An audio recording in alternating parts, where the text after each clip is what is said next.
An old story, three friends, and the hunt for a piece of history. Our story takes us to Tennessee. When David Landreth was about 7 or 8 years old, his great grandfather would tell him stories of a World War II airplane that had crashed in their hayfield back in 1943. The story goes that one day a young pilot, later to be identified as Roy Corwin Davidson, took off from Chattanooga in his P-39 Air Cobra fighter jet as part of a training mission. But he never made it to the Gordonsville field. And it was doing its maneuver and went straight into the ground. David never thought of going and searching for the plane to see if there was anything left from the crash from nearly 75 years ago. That is until one day when he got to chatting with his neighbor Charles. And Charles comes up and he says, "Hey, do you know the story of the plane?"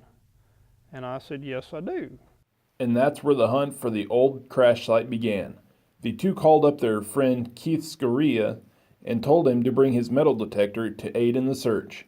The men went out in the field where the crash site happened, and David got them in the general area he believed the site to be. Charles called me at home one night and he said, "We found it."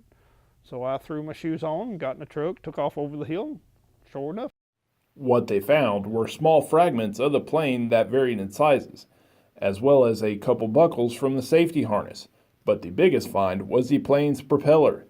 Keith thought it was broke due to how the plane crashed, but he was wrong. As I continued to dig upward, I kept sticking my hand back in there. I felt the edge and I kept going up and finally got to the very tip and I was like, oh my gosh. As for the rest of the plane, David and the guys plan to donate parts of the plane to a local museum so others can learn the history that took place there in that hayfield back in 1943. All I want to do is see a couple of pieces go. We've got a local museum here. I want to put a couple of pieces in there, and then we'll go from there. We're going to surprise them with it. And to know you'll be a part of that. That makes me feel. That makes me feel even better, knowing I can present something to our county.